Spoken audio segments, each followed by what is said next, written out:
भूत पिशाच निकट नहीं आवे, महावीर जब नाम सुनावे। हनुमान चालीसा के इस दोहे को सही करता है एक मंदिर, जहां जाने से पहले इस मंदिर के बारे में आपको जान लेना चाहिए, क्योंकि इस मंदिर में जाने से 7 दिन पहले से ही आपको एक विशेष नियम का पालन करना होगा। इस मंदिर में पहुंचने के बाद आपका सामना ऐसी ऐसी चीजों से होगा कि आपकी रूह कांप जाएगी। जहां मंदिर के पानी के छींटे पड़ते ही लोग चीखने चिल्लाने लगते हैं। अगर किसी इंसान के अंदर बुरे साये ने प्रवेश किया है तो इस मंदिर में पहुंचने के बाद साये का दम टूट जाता है और इंसान पूरी तरीके से ठीक होके ही घर आता है। और इस मंदिर में ऐसा क्यों होता है, सदियों से वैज्ञानिक इस पे शोध भी कर रहे हैं, लेकिन इस चमत्कार का पता आज तक कोई नहीं लगा पाया है। आज हम आपको ले चलेंगे इसी मंदिर जो स्थित है राजस्थान के दौसा जिले में, जिसे लोग मेहंदीपुर बालाजी के नाम से जानते हैं। यहाँ के देव हैं कलयुग के महाप्रभु हनुमान जी, जिनकी यहाँ बाल रूप में पूजा की जाती है। और बालाजी के चमत्कार की वजह से आज इस मंदिर में लाखों की संख्या में भक्तगण बालाजी के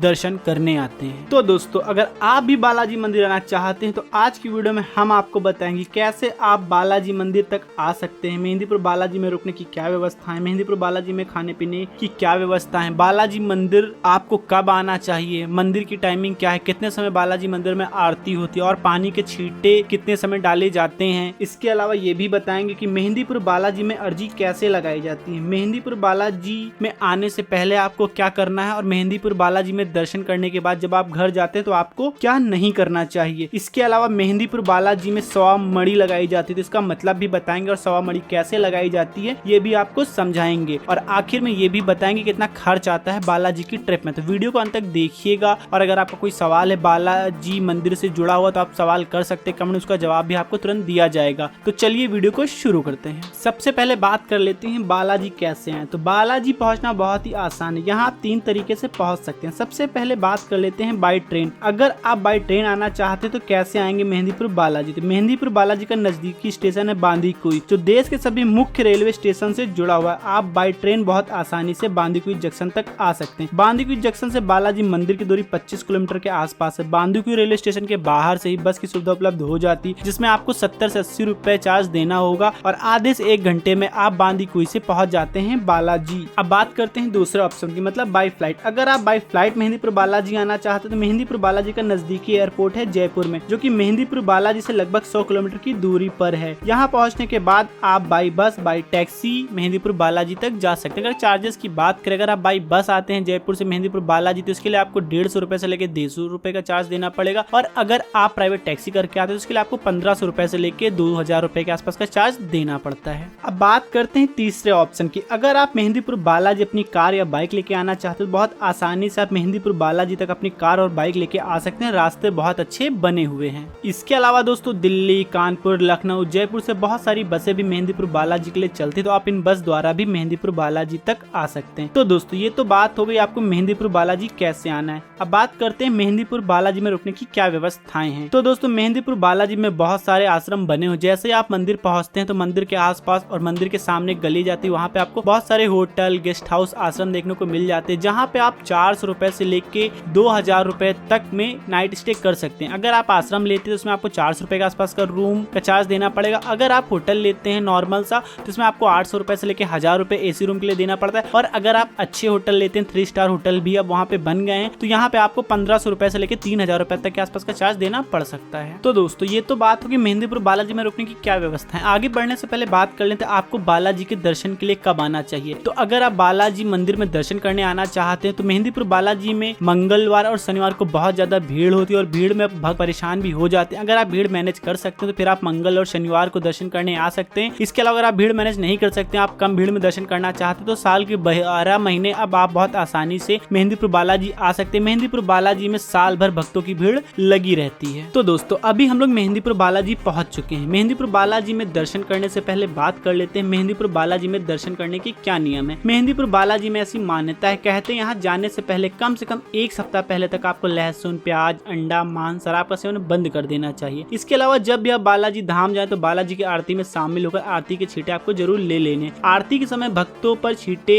डाले जाते हैं। बालाजी की मूर्ति में एक छोटा सा छेद है जहाँ से बराबर बूंद बूंद पानी टपकता रहता है। इन्हीं बूंद को छींटे सभी भक्तों पर आरती के समय छोड़े जाते हैं। ऐसी मान्यता है कि जिन भक्तों के ऊपर ऊपरी चोरी चक्कर होता है, किसी नेगेटिव ऊर्जा का वास होता है, उन व्यक्तियों के ऊपर ये छींटे पड़ने मात्र से वे व्यक्ति ठीक हो जाते हैं। बालाजी महाराज मंदिर में बालाजी के अलावा प्रेतराज सरकार और भैरव बाबा के भी दर्शन होते हैं। प्रेतराज सरकार में भूत पिशाचों की अदालत लगती है और उनको यहीं पे फैसला सुनाया जाता है। बालाजी मंदिर की खासियत यह है कि यहाँ पर बालाजी महाराज को लड्डू, प्रेतराज को चावल और भैरव बाबा को उड़द का प्रसाद चढ़ाया जाता है। कहते हैं कि बालाजी के प्रसाद के 2 लड्डू खाते भूत प्रेत से पीड़ित व्यक्ति के अंदर मौजूद भूत प्रेत पैर पटकने लगता है और अजब गजब हरकतें करने लगता है। और यहाँ पर चढ़ने वाला प्रसाद को दरख्वास्त या फिर अर्जी कहते हैं। मंदिर में दरख्वास्त का प्रसाद लगाने के बाद आपको वहाँ से तुरंत निकलना होता है, जबकि अगर आप अर्जी लगा रहे हैं तो अर्जी का जो आप प्रसाद लेते हैं उसे आपको अपने सर से लेके ऊपर को पीछे की तरफ फेंकना होता है और उसको आपको बिल्कुल भी पीछे मुड़ के नहीं देखना चाहिए। आमतौर पर आपने देखा है जब आप किसी मंदिर जाते हैं तो वहाँ पे प्रसाद लेकर घर आते हैं, लेकिन मंदिर अगर आप मेहंदीपुर बालाजी मंदिर जा रहे हैं तो मेहंदीपुर मंदिर में चढ़ाया गया प्रसाद यहीं छोड़ कर आए, इसे घर पर आपको लेकर नहीं आना चाहिए। खास तौर पर उन भक्तों के लिए जो भूत प्रेत बाधा से परेशान है, उन्हें और उनके परिजनों को कोई भी मीठी चीज और प्रसाद आदि साथ लेकर नहीं आना चाहिए। शास्त्रों के अनुसार सुगंधित वस्तुओं में और मिठाई आदि में नकारात्मक शक्तियों का अधिक आकर्षित करती, इसीलिए कोई भी भक्त मेहंदीपुर बालाजी से प्रसाद लेकर घर नहीं आता है। तो आपको भी मेहंदीपुर बालाजी से कोई भी प्रसाद घर लेकर नहीं आना है। इसके अलावा दोस्तों बालाजी दरबार में सवा मणि का प्रसाद चढ़ाया जाता है। बहुत से भक्तों को जानकारी नहीं कि आखिर सवा मणि क्या होता है, तो पहले इसके बारे में जानकारी दे देते हैं। श्री बालाजी से मांगी हुई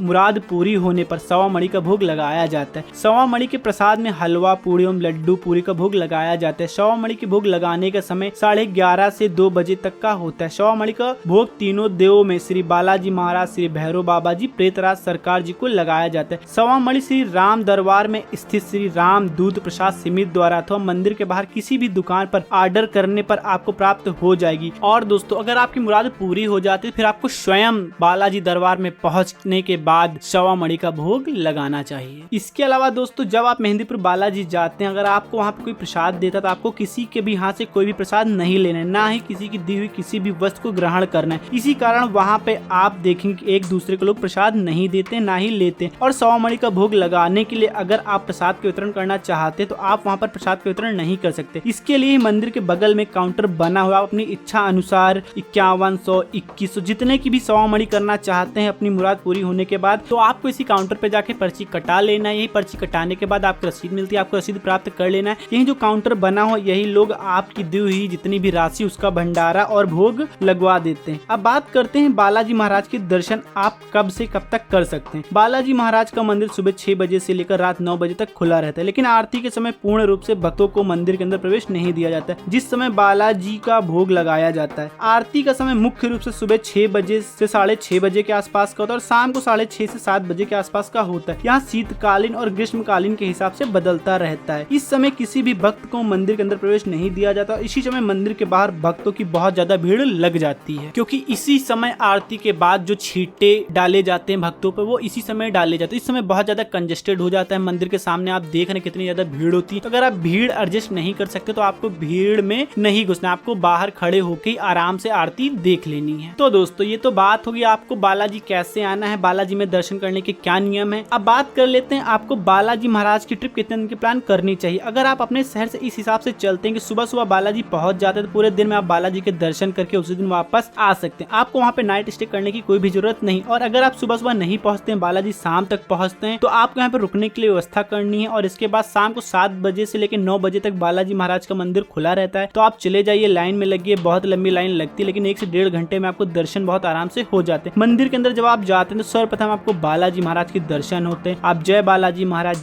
महाराज के जयकारे लगाते रहे और सामने बालाजी महाराज के दर्शन करिए। दर्शन करने के बाद आप जीने से चढ़कर जाना होता है, जहां आपको भैरव बाबा के दर्शन होते हैं। भैरव बाबा में दर्शन करने के बाद वहीं पीछे प्रेतराज सरकार के भी दर्शन होंगे, जहां पर भूत प्रेतों का दरबार लगता है। लेकिन अब यहाँ पे भूत प्रेतों का दरबार नहीं लगता, मंदिर के पीछे ही भूत प्रेतों का दरबार लगता है। पहले कभी यहीं पे भूत प्रेतों का दरबार लगा करता था। आप मंदिर में आराम से दर्शन करिए और उसके बाद मंदिर से बाहर आ जाइए। मंदिर से बाहर आने के बाद यहाँ पे एक चौथा स्थान है जिसे कि बाबा की समाधि कहा जाता है। तो आपको जाके बाबा की समाधि पे भी दर्शन कर लेने। आप यहाँ पे भी दर्शन करिए, दर्शन करके अपने रूम पे आ जाइए। अगर आप सुबह सुबह गए हैं तो बालाजी में दर्शन करने के बाद अपने रूम पे आ जाइए। रूम पे थोड़ा सा आराम करने के बाद आपको यहाँ से जाना है 3 पहाड़ी पे दर्शन करने के लिए। 3 पहाड़ी से मतलब आपको 3 पहाड़ी पैदल ट्रैकिंग करके जाना है और तीनों पहाड़ी पर एक एक मंदिर बना हुआ है। सबसे सबसे पहले आपको काली जी के दर्शन होंगे। कई जगह आपको छोटे छोटे हनुमान जी के मंदिर भी बने हुए, तो सबसे पहले आपको काली जी में दर्शन कर लें। दर्शन करने के बाद आपको आगे जाना है। जब आप तीसरी पहाड़ी पर पहुंचते हैं, यहाँ पे भैरव बाबा के भी दर्शन होते हैं। यहाँ पे भी आपको लोग खेलते हुए झूमते हुए दिखाई देते हैं,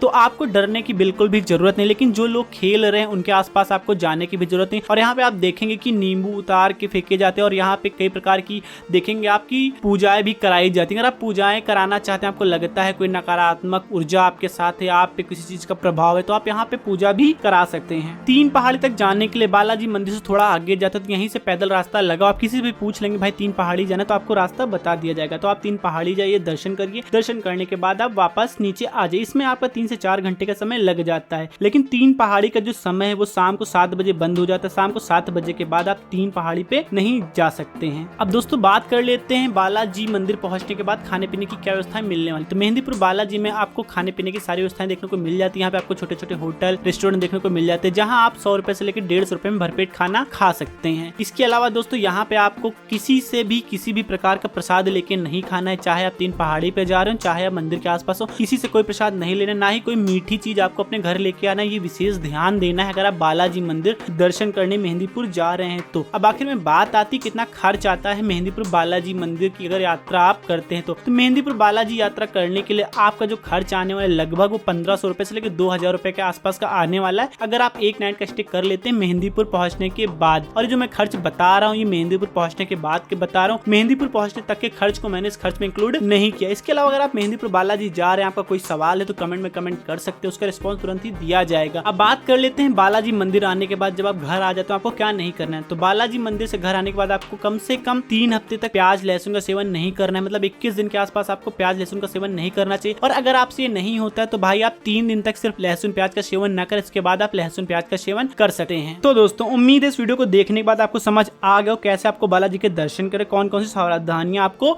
बरतनी है। और अगर ये वीडियो अच्छा लगा तो भाई वीडियो को लाइक कर दीजिए। और अगर आप यहाँ तक आ ही गए, अभी तक हमारे चैनल को सब्सक्राइब नहीं किया तो हमारे चैनल को सब्सक्राइब कर दें, क्योंकि हमारे चैनल पर ऐसे यात्रा से जुड़े हुए इन्फॉर्मेटिव वीडियो अपलोड होते रहते हैं। मिलते हैं आपसे नेक्स्ट वीडियो में, तब तक के लिए जय बालाजी महाराज की। Subscribe now and press the bell icon. Never miss an update.